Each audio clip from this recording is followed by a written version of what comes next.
눈을 들어 주를 보라 세상 근심은 사라지네. 오늘 이 찬양이 설교 내용입니다. 그냥 내려가도 될 것 같은데요. 그래도 우리 가운데 아마 염려하지 않는 분은 없을 것입니다.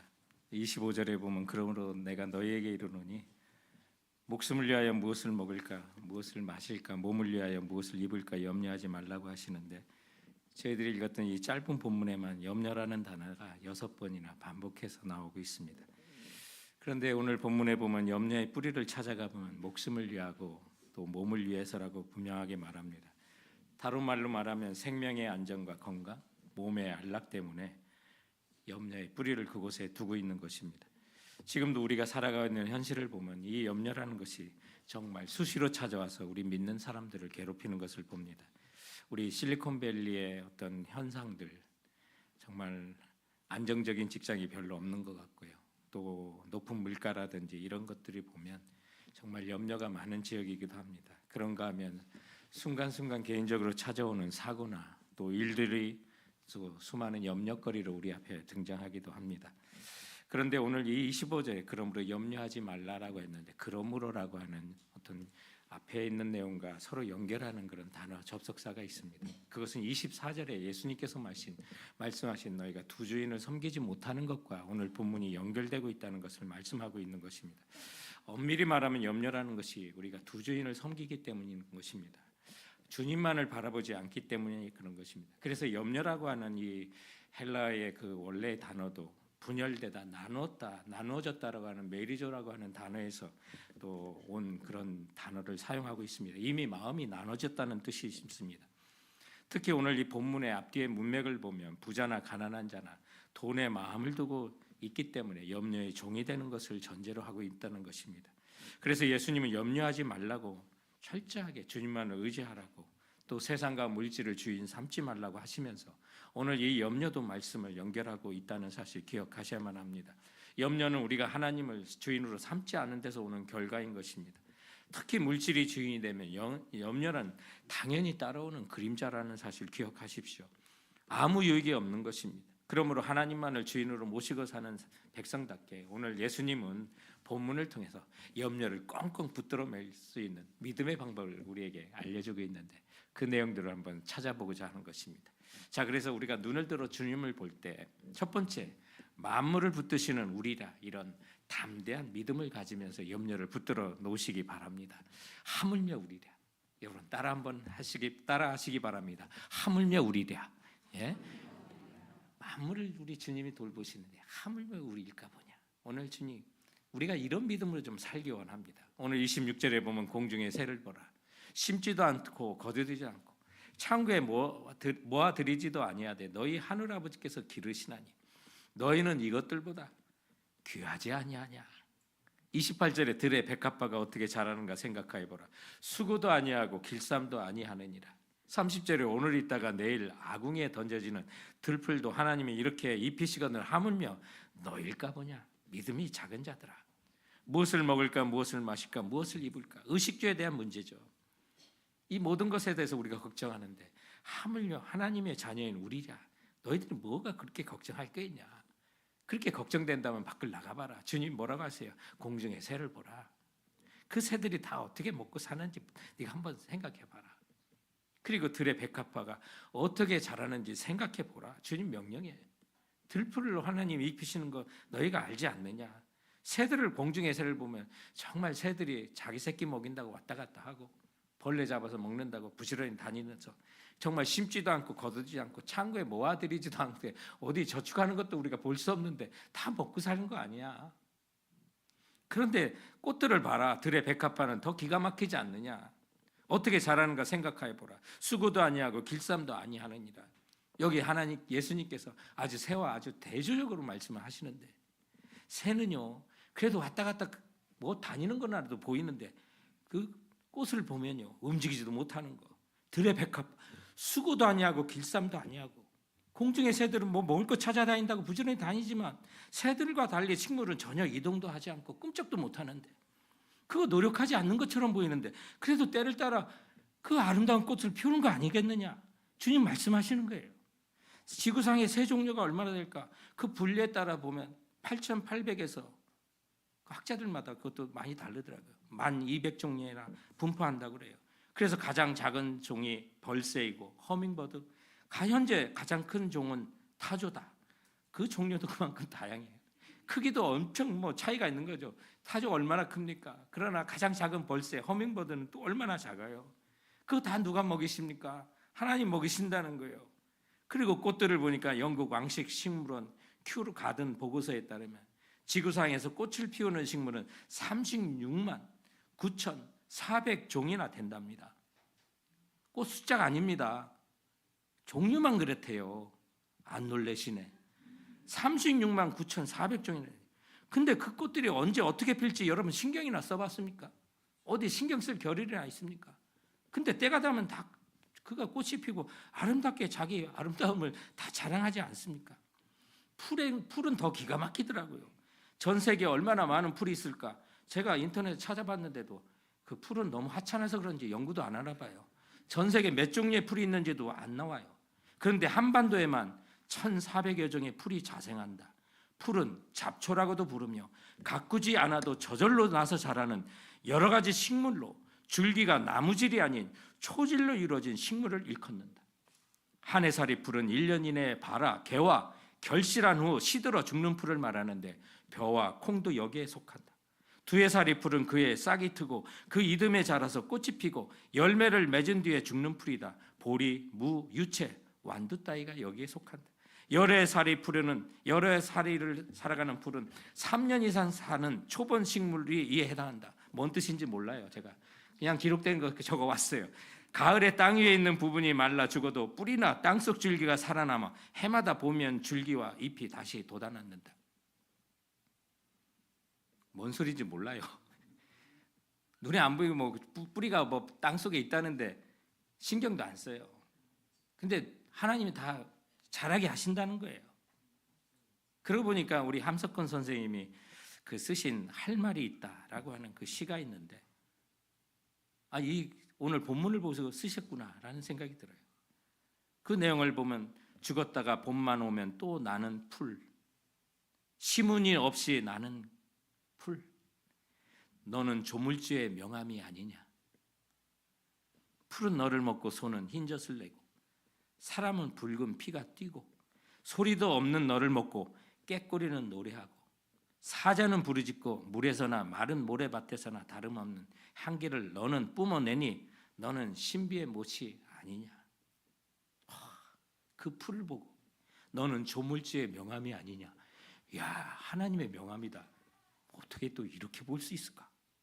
오늘 이 본문을 보고 정말 깨달으셨구나라는 사실을 깨닫습니다. 하나님께서 만물을 지으시고 먹이시고 키우시는데 하물며 너일까 보냐. 주님 말씀하시는 거예요. 왜 이렇게 염려하세요?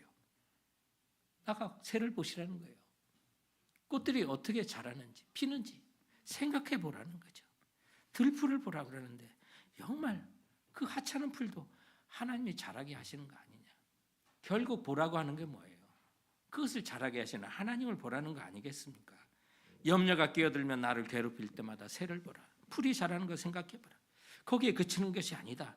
궁극적으로 바라보라는 것은 바로 주님을 바라보라는 거 아니겠습니까? 오늘 있다가 내일 아궁이에 던져질 그 들풀도 입히시는 하나님이시거늘. 그러니까 주님을 바라보라는 거예요. 오늘 있다가 내일 아궁이에 던져지는 그 들풀 정말 하찮은 존재라는 거예요. 그런데 너희는 주님이 우리 이름을 잊어버리지 않는다고 하시잖아요. 그런데 너일까 보냐. 주님 말씀하시는 거예요. 그러면 염려하지 마세요. 목숨을 위하여 그리고 몸을 위하여 무엇을 먹을까 마실까 입을까 걱정 붙들어 매라고 주님 말씀하시고 있는 거예요. 하물며 우리일까 보냐. 제가 이번에 인도네시아 아프간 난민에게 신학생들에게 가르치고 왔는데요. 특히 우리가 2주간 모아주신 우리 아프간 난민 지원을 위한 지정헌금을 전달해주고 이만큼 수세미와 비누를 좀 달라고 그랬습니다. 그런데 그 선교사님 사모님께서 하시는 말씀이 목사님 이 수세미는요 팬데믹 이후에 구입하는 교회는 처음이라고 하시더라고요. 그 깜짝 놀라서 아니 그럼 난민들 그동안 어떻게 살았습니까? 이렇게 천연 비누를 그래도 팔아주는 교회가 있었는데 이걸 가지고 난민들이 한 70여 가정이 재정 지원을 공급받고 있는데 이제는 더 이상 지원할 돈이 없다라고 하면 그때마다 한 교회가 팔아다 보내달라고 그렇게 헌금을 보내주시고, 또 이제는 또 떨어졌구나 하면 또 기가 막히게 사주는 교회들이 있어가지고, 지난 팬데믹 이후로도 정말 꾸준히 이제는 끝이나 보다 하면 생각나서, 끝이나 보다 하면 하나님께서 또 난민들을 생활할 수 있도록, 지원할 수 있도록 보내주셨다는 거예요. 여러분, 그러고 보니까 하나님께서 우리도 사용하셔서 다른 사람 돌보는데 사용하시는구나. 그게 너무 감격스럽더라고요. 보면요, 그런 철저하게 계획하시고 인도하시는 분이 우리 하나님이시라는 걸 제가 더욱더 확신할 수가 있었습니다. 하물며 여러분은 어떻게 했습니까? 새들은 그래도 부지런히 다니고 모아들이지도 않고 창고는 없어도 먹고 살지만, 들풀을 보세요. 그 꽃을 보세요. 어디 움직일 수 없는 그 주체들. 그러나 하나님께서 다 돌보시거늘 하물며 너일까 보냐 주님 말씀하십니다. 사랑하는 성도 여러분, 그러므로 염려하지 마십시오. 우리 주님만 바라보시기 바랍니다. 그리고 하물며 우리라 그 배짱과 그 믿음으로 염려 없이 사시는 우리 성도들 되시기 주님의 이름으로 축원드립니다. 오늘 본문을 통해서 또한 눈을 들어 주님을 보면, 두 번째로 모든 것을 더하심을 믿으며 염려하지 마시기 바랍니다. 주님 나의 필요를 아십니다. 그러므로 모든 걸 더해 주실 줄 믿습니다. 그 믿음으로 오늘 염려 꽁꽁 붙들어 매라고 주님 말씀하시는 겁니다. 오늘 31절 말씀을 보십시오. 그러므로 염려하여 이르기를 무엇을 먹을까, 무엇을 마실까, 무엇을 입을까 하지 말라. 이는 다 이방인들이 구하는 것이라. 너희 하늘 아버지께서 이 모든 것이 너에게 있어야 할 줄을 아시느니라. 우리 하늘 아버지가, 천부이신 하나님 아버지가 우리가 있어야 할 줄을 다 아신다는 거예요. 그래서 모든 것을 더해 주신다고, 그 믿음으로 살 것을, 염려하지 말 것을 주님께서 말씀하시는 거예요. 그러면서 이방인들 같은 우리가 살지 않아야 된다고 말씀하시잖아요. 그 먹고 마시는 거 다 이방인들이 하는 거예요. 그 말의 뜻은 뭐예요? 하나님을 모르는 사람이라는 거죠. 그러나 우리는 하나님의 인격과 그분의 신성의 능력을 우리는 알고 있습니다. 주님의 인격이 무엇이에요? 얼마나 우리가 주님 사랑 많으신 분이에요. 거룩하신 분이에요. 우리가 주님 알잖아요. 은혜의 주님인 걸, 그분의 인격을 우리가 알아요. 우리 가만히 버려둘 분이 절거 아닌 거예요. 그런데 우리가 이방인들이 모르는 하나님의 신성을 알아요. 모든 것을 아십니다. 나의 필요를 아십니다. 전능하신 분입니다. 채워줄 줄 믿습니다. 그렇기 때문에 이방인이 갖지 못하는 걸 우리는 알고 있는 사람이에요. 하나님께서 우리 모든 것을 하시고 때가 되면 채울 줄 믿습니다. 이렇게 선포도 하시고 기도하시고 염려를 묶어놔야만 하는 거예요. 그런 믿음이 있는 사람이라면 적어도 이제 우리가 살아갈 때 염려하지 말고, 오늘 33절에 보면 그런즉 너희는 먼저 그의 나라와 의를 구하라. 그리하면 이 모든 것을 너에게 더하시리라. 그러므로 우리는 주님의 나라와 의를 구하며 살면 되는 거예요. 그런데 우리 성도들 가운데 성도라면 하나님의 나라와 의를 구해야 된다, 모르는 사람이 있을까? 또 그런 소망이 없는 성도가 있을까? 아마 다 있을 거예요. 그런데 오늘 이 말씀에 보면요, 먼저라는 말과 구하라는 말이 여러분 신경 쓰시고 보셔야 돼. 신경 쓰시고 보셔야 돼. 먼저라는 말. 당연히 많은 성도들이 우리가 하나님 나라와 의를 구해야 된다는 생각을 하는데, 그러나 지금은 좀 바쁘니까 주님, 지금은 좀 궁색하니까 먼저 제가 쓸 거 쓰겠습니다. 먼저 사용할 시간도 쓰고요. 내가 먼저 좋아하는 것부터 하고, 그리고 나중에 하나님 나라와 의를 구하겠습니다. 실상은 그런 모습 보이고 있는 거 아니겠습니까? 그러나 주님은 정확히 뭐라고 말합니까? 먼저 그의 나라와 의를 구하라는 거예요. 우리가 정말 그건 아는데, 그러면서 정말 우리가 얼마나 사모하면서 구했는지, 얼마나 사모하면서 그 나라를 위해서 살았는지, 그거 먼저 우리가 신경 써야 되는 거예요. 그렇지 아니하고 정말 우리가 하나님 내 필요한 거 더해주지 않는다고 한탄하고 불평하고 있다면, 그러나 오늘 이 말씀을 생각해 보면, 그러면 내가 먼저 하나님 나라와 의를 구하며 살았는지 내 자신에게 물어봐야 될 거 아니에요. 왜 하나님은 내가 필요한 거 안 보내주세요? 왜 더해주지 않으세요? 말씀은 이렇게 하시는데. 그런데 내가 주님의 나라와 의를 구하는 거 마음으로는 소원을 했대, 먼저 그 나라를 위해서 살지 않았다면 주님의 약속은 정말 철저하신 거예요. 오늘도 주님의 나라와 의를 구하고 산다면 하나님이 모든 거 더해 주신다는 거예요. 그러므로 주님의 나라와 의를 구하는 게 뭡니까? 오늘 이 앞에만 있는 말씀 주기도문 가르쳐 주셨잖아요. 하늘에 계신 우리 아버지, 그분이 나의 아버지가 돼. 그래서 하늘에서 하나님의 뜻이 온전히 이루어진 것처럼 이 땅에서도 그 뜻이 이루어지길 원합니다. 하나님의 뜻대로 사는 거예요. 그리고 하나님은 옳다신 것만이 의예요. 내가 옳다고 하는 것이 아니라, 그래서 하나님 옳다 인정하시는 그 일을 위해서, 그리고 하나님의 뜻이 이 땅 가운데 이루어지기 위해서 마음의 소원을 도 그것이 먼저가 돼서 우선순위가 돼서 살아간다면 하나님께서 이 모든 것을 더해 주신다고 말씀하고 있는 거예요. 그런데 주님께서 왜 이 말씀을 하셨을까? 묵상해 보니까 정말 우리에게 필요한 거 더해 주고 싶어서 이 말씀을 하셨구나. 더해 주고 싶으신 거예요. 그의 나라와 의를 구하고 있는 자에게 더해 주고 싶은데, 그의 나라와 의를 구하지 않냐고. 저거 주면 좀 엉뚱한 데 쓸 것 같고, 그거 얻으면 타락할 것 같으니까, 주님 답답하셨던 것 같으니까, 그래서 너희는 먼저 그의 나라와 의를 구하라. 그러면 이 모든 것을 더해 주신다는데, 주님이 정말 주시고자 하는 마음이 간절했기 때문에 이 말씀을 하시는구나. 성도 여러분, 주님의 말씀은 진리입니다. 이루어집니다. 그대로 이루어집니다. 주님의 나라를 먼저 구하시고 그 일을 위해서 사시기 바랍니다. 간절히 사모하고 구하십시오. 그러면 이 모든 거 더해 주신다고 약속하고 있습니다. 그런데 우리가 주님의 나라로 의를 구하고 살아야 되는데 마음이 나눠지고 두 주인이 되고 번잡하고 거추장스러운 게 너무 많이 달려있는 거예요. 그 나라를 위해서는 우리 단순해야 됩니다. 주님만을 바라보고 주님 주인 삼으려면 좀 단순해야 되는데요, 그렇지 못하고 거추장한 게 너무 많아요. 그러니까 그것 때문에 염려가 되는 거예요. 염려거리를 아주 달고 살아요. 우리가 떼어놔야 되는데 못 떼어놓는 것이 많은 거예요. 김종래라고 하는 분이 쓴 유목민에게 배우는 21세기 경영 전략이라고 하는 그런 책이 있는데, 거기에는 이제 징기스칸에 대한 얘기가 나와요.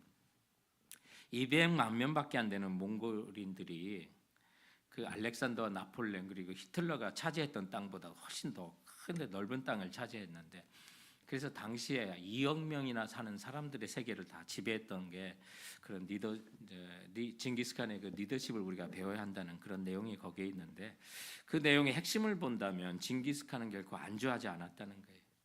그것이 유럽과 중국을 정복한 비결이었는데, 유목민들은 어떻게 이렇게 빨리 현실에 안주하지 않고 그 끊임없이 움직이는 기동력과 스피드가 성을 쌓고 그리고 울타리를 치고 살아가는 그 다른 나라 사람들의 항상 이길 수 있었던 비결이라는 거예요. 유목민들은 풀이 떨어지면 또 물이 떨어지면 지체 없이 다른 장소로 이동하는 데 아주 익숙해 있다는 거죠. 그러다 보니 기동성 있게 움직이기 위해서 자신들이 가진 것을 최소화하는 일에는, 단순한 그런 생활에는 아주 그냥 몸에 배어 있는 사람들이라는 거죠. 그래서 군대라고 하는 것도 당시 유럽의 기사들은 갑옷의 무게만 70kg이었던 반면에 몽골군의 군장은 7kg밖에 되지 않았다는 거예요. 식량도 보르치라고 하는 육포를 가지고 다니면서 해결했기 때문에 별다른 보급도 필요하지 않았다는 거예요. 이렇게 기동을 위해서 단순화를 하다 보니까 전 세계를 정복해 나갈 수 있었다는 거죠. 여러분, 우리가 이 땅에서 하나님 나라와 의를 구하고 어떻게 살겠습니까? 복잡한 생각 가지고 세상도 주인 삼고 가지고 싶은 거 잔뜩 거추장스럽게 달고 살면서 염려 가득하게 살아가는데 어떻게 우리가 먼저 하나님 나라와 의를 구하며 살 수 있단 말입니까? 오늘 선포합시다. 우리 두 주인 거창스럽습니다, 주님. 그래서 우리 세상과 물질 버리고요, 주님만 바라봅니다. 매일 아침 일어날 때마다 그렇게 헌신하시고 직장 나갈 때마다 똑같은 생활이 반복됩니다만은 오늘도 주님의 나라 의를 구하기 위해서 출근합니다. 그렇게 한번 선포해 보세요. 그럴 때 주님께서 모든 걸 더해 주신다고 약속하셨으니까 넘치게 주어질 거예요. 나머지는 주님께서 더해 줄 줄 믿고, 성도 여러분 염려하지 말고 먼저 주님의 나라 의를 구하고 사시는 우리 성도들 되시기 주님의 이름으로 축원드립니다. 오늘 말씀을 통해서 특히 눈을 들어 우리 주님을 볼 때 가르치는 교훈 세 번째가 있다면, 하나님의 생명을 가득 담아 사십시오. 근심 걱정 가득한 우거지상의 얼굴로 살지 마시고 주님의 생명이 내 안에 가득 품어서 그 생명의 소생됨이 인생도 밝게 살아가시고 직장에서도 예수 믿는 사람 정말 걱정 없구나, 그거 보이며 살아야 되지 않겠습니까? 하나님의 생명과 영생을 우리가 담고 사는 사람 아니겠습니까? 그 생명을 담고 산다면 얼굴에도 표시가 나는 거고요. 그 대표적인 게 염려하지 않고 사는 것이 그리스도인들의 특징 아니겠습니까? 영생을 살 사람이 그냥 하루 이틀 일어나는 염려거리를 가지고 여러분 근심하지 마세요. 우리 영생 살 사람입니다. 아주 인생에 힘들어봤자 몸이 고달픈 거고 그래봤자 죽기야 더 하겠습니까? 그런데 죽어도 살겠다고 주님 말씀하셨는데 그 생명이 내 안에 있고 그 씨앗이 내 심령 속에 있는데 내 영혼 속에 주님의 도장으로 성령의 인치심으로 새겨져 있는데 무엇을 그렇게 겁낼 수 있습니까? 그러므로 그 생명 품고 영생의 삶을 사는 그 모습으로 살아간다면 여러분 염려하지 않고 살아가는 거예요. 주님께서 오늘 말씀하실 때 생명과 말씀하시는 내용들이 너무 많아요. 너희 중에 누가 염려함으로 그 키를 한 자라도 더 알 수 있겠냐. 27절에 말씀하시는데 사람이 염려한다고 키가 자랍니까? 결코 자라지 않는다는 거예요. 키가 자란다면 제가 아마 염려 많이 했을 것 같아요. 그런데 이 키로 번역된 헬리키아니라고 하는 그 단어는 우리 신장의 길이를 말도 하는 거지만 생명의 길이를 말하는 똑같이 번역할 수 있는 그런 단어예요. 그런데 앞뒤 문맥을 자세히 보면 목숨의 그 연장 여부와 연결하는 게 더 자연스러운 것 같아요. 우리의 생명의 길이 결국 하나님의 손에 달려 있다는 거죠. 염려한다고 그래서 내 생명이 한 잔이라도 하루라도 1년이라도 10년이라도 더 늘릴 수 있습니까? 안 된다는 말입니다. 본문은 하나님과 재물을 겸하여 섬기지 못한다는 말씀의 연장이고 목숨과 생명에 대한 이야기를 담고 있는 말씀이에요. 염려해봤자 소용없다는 거예요. 아무 유익이 없다는 거예요. 주님만 붙들고 살아가는 거예요. 그 안에 생명의 주관자 되신 하나님께서 너의 생명도 책임지시고 인도해 주시겠다는 거예요. 그래서 29절에 보면 그러나 내가 너에게 말하노니 솔로몬의 모든 영광으로도 입은 것이 이 꽃 하나만 같지 못하느니라.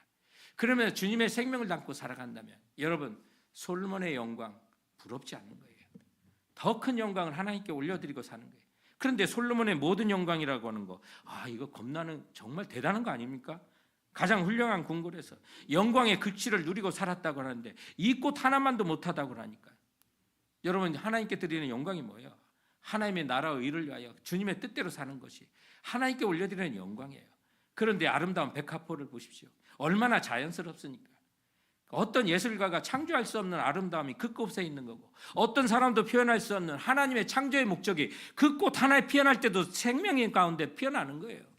그래서 하나님께서 목적하시고 하나님께서 가르치시고 넌 이렇게 살아야 돼 한 그 목적이 드러난다면 세상 모든 만물을 가지고도 하나님의 뜻대로 살지 못하고 자기 멋대로 살고 죄악 가운데 빠져 있는데 그 영광과 어찌 비교할 수 있느냐는 거예요.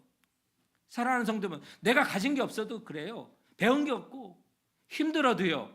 정말 하나님의 뜻대로 내가 주어진 곳에서 정말 그 뜻 받들고 그 목적대로 살아간다면 솔로몬의 영광이 비교되지 않는 것입니다. 이거는요 생화와 조화의 차이예요. 솔로몬은 좋아해요. 하나님의 뜻대로 살지 못하면 좋아해요. 그러나 내가 하나님의 뜻대로 살면 그건 생화예요.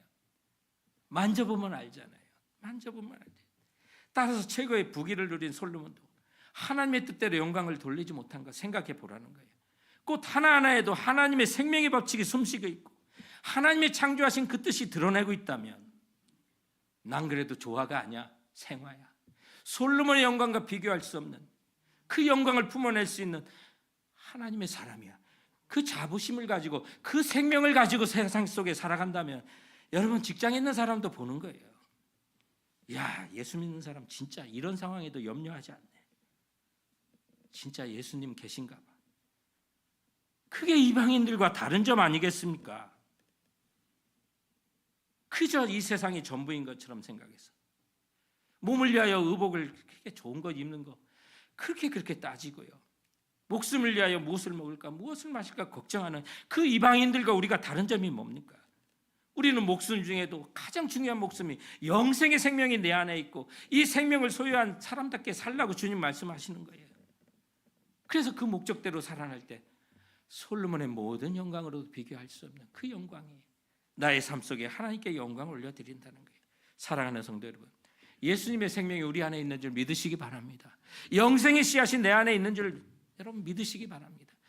염려로 인상 쓸 거 없습니다. 저는 사순절의 마지막 이제 막바지를 들어서는데 지난 2주간 이 사순절에 예수님의 가상 7원을 한 마디씩 6일간 묵상하는 42일간 묵상하는 그 책을 가지고 묵상하면서 보냈어요. 그런데 그 내용 속에 예수님은 한때는 비난했지만 그러나 예수님의 십자가에 말씀하시는 거나 그 모습을 보고 마음이 변화된 그 두 강도 중에 한 강도. 그래서 결국 정말 너무나 미안해서 주님 구원해 달라는 말도 마저 못하고 주님이 날아갈 때 나 좀 기억해 달라고 그렇게 구원을 요청한 한 강도에게 예수님은 그 고통 속에서도 얼마나 힘들고 아픈 그 아픔 속에서도 오로지 그 한 사람만을 위해서 말씀을 해주셔요. 오늘 네가 나와 함께 낙원에 있으리라. 이제 나와 함께 영원히 살자꾸나 주님께서 말씀하세요. 그것처럼 나에게도 그 말씀하시는 거예요. 세상 수많은 사람 비교할 것도 없어요. 내가 주님의 음성을 듣고 주님 앞에 주님 나 좀 생각해 주세요. 나 이런 염려거리 있어요 하면 주님 말씀하시는 거예요. 그 한 사람에게도 말씀하세요. 오늘 나와 함께 낙원에 있겠구나. 나와 함께 천국에 살자. 주님 말씀해 주시는 거예요. 그 말씀의 부유함이 내 안에 있으니까 염려거리 많죠. 따져보면 많을 수 있어요. 그러나 그 모든 거 사라지고 주님만 바라보니까 내 안에 주님이 주신 그 생명이 다시 피어나는 것을 느낄 수가 있었습니다. 사랑하는 성도 여러분, 34절에 그러므로 내일 일을 위하여 염려하지 말라 합니다. 내일은 내일 염려할 것이요 한날의 괴로움은 그날의 족하니라. 여러분 염려 많으세요? 내일 염려합시다. 그리고 그날 염려하면 되는 거예요. 그런데 주님께서 약속하신 이 말의 뜻은 무엇일까요? 여러분 내일의 근원, 내일의 인도하시는 분은 하나님이에요. 그날 되면 내일 되면 하나님의 은혜 다시 주실 걸 약속하고 있는 거예요. 그러므로 내일의 주인은 내가 아닙니다. 주님이십니다. 그러므로 내일 그거 내가 핸들할 수 있는 날 아닙니다. 주님이 핸들할 수 있고 주님이 치료할 수 있고 은혜 부어주실 날 그가 주님께 맡기고요. 오늘 여러분 염려하지 마십시오. 주님 말씀이 이겁니다. 그런데 이 말씀의 진정한 뜻은 생각해 보면 내일 일은 내일 염려하라는 건 여러분 내일 가보면 그날도 오늘입니다. 그래서 주님이 하시는 이 말씀의 그 진정한 뜻은 염려하지 말라는 거예요. 내일 염려하겠다고 각오하고 여러분 오늘 편안히 주님과 천국에서 낙원을 누리시기 바랍니다.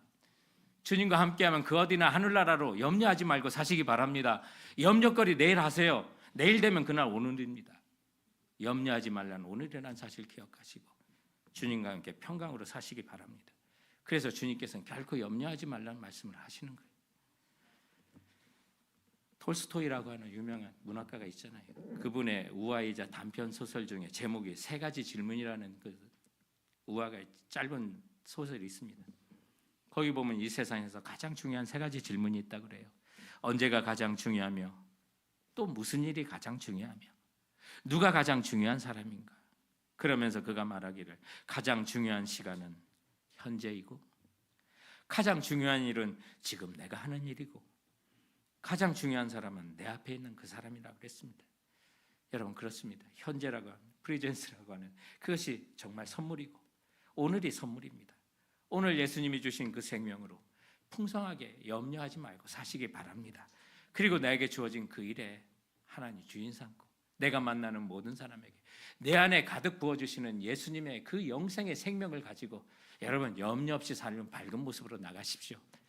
그것이 바로 세상에 하나님께 영광을 올리는 그 모습이 될 거고 우리가 예수 믿는 사람이구나. 이방인과 다른 점이 바로 그런 모습이 될 것입니다. 그러므로 오늘도 예수님이 주신 그 생명으로 눈을 들어 주님을 바라보고 모든 염려를 이겨내시는 우리 성도들 되시기 주님의 이름으로 축원드립니다. 기도하시겠습니다. 최근에 뭐 때문에 염려했나